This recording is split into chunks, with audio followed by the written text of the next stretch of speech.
Je continue ma série de la fin d'une civilisation, c'est l'épisode 7 et j'ai envie de vous parler de la séparation du monde ou la séparation des mondes. Nous sommes en 2026 et quelque chose se passe que beaucoup ressentent, sans encore comment le nommer, mais pour la première fois dans l'histoire de l'humanité, nous vivons la fin d'une civilisation en direct. En direct, en live, sous nos yeux, sur nos écrans, en temps réel. Les générations avant nous ne le voyaient pas. Ça se passait lentement, localement, sans témoin, et ça change tout à l'épuisement que nous ressentons. Oui, nous sommes épuisés, parce que toutes les lignes sont touchées en même temps. Le politique, le climat, le bancaire, le social, l'humain.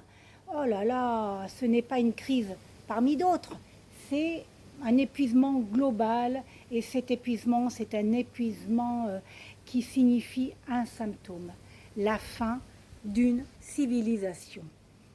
Ce que nous vivons, je l'appelle la séparation du monde, et je sais pas moi, ça peut durer un certain temps, pourquoi pas 1000 ans. Le monde commun perd sa substance.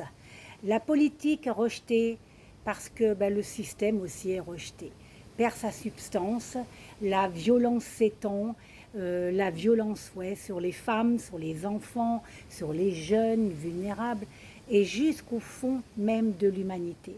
Est-ce que je suis un homme? Est-ce que je suis une femme? Est-ce que j'aime les hommes? Est-ce que j'aime les femmes? Est-ce que je tombe amoureux, amoureuse? Et maintenant arrivent aux oreilles des mots, des jeunes mots nouveaux. Hétérosexuel, homosexuel, bisexuel, pansexuel, transsexuel, asexuel, aromantique, non-binaire, genderfluid, genre, demisexuel. Oh, une liste, ce n'est pas mon rôle de juger, je ne juge pas, mais je constate.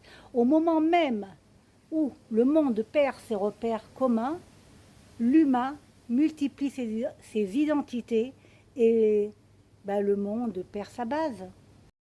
J'aime bien mes petits trucs tribaux, tribal, j'aime bien. Bon, mais en parallèle, on continue notre sujet.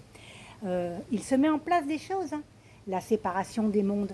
Face à ce basculement, les humains commencent à se repositionner, consciemment ou non. Ceux qui ont compris qu'il se passe quelque chose ne peuvent même plus faire semblant de vivre dans l'ancien monde. Alors, ils créent le leur, comme moi, et plusieurs mondes émergent. Il y a le monde qui voudra faire perdurer le système, peut-être éphémère, mais tenace. Il y a le monde de ceux qui choisiront le vivant, la nature, l'alimentation saine, une autre éthique, quoi.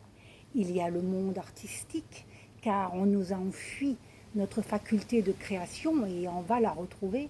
Le monde des alternatives, que je côtoie beaucoup, et puis le monde très uniformisé de ceux qui travailleront pour le système, bien rangés dans leurs cases.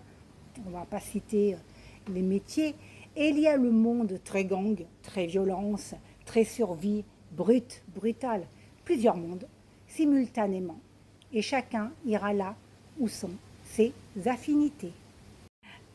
Et maintenant, dans tout ça, il y a l'IA. Ah là là, l'IA qui fait parler ni bien ni mal, un outil.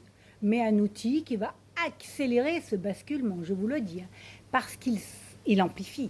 Il amplifie ce que tu lui apportes. Si tu t'y perds massivement, passivement, il te nourrira de bruit. Si tu le domines, il devient un levier de connaissance, de création, de souveraineté. Moi, je l'utilise comme ça. L'IA sera dans tous les mondes. La question reste, qui la tient, cette IA?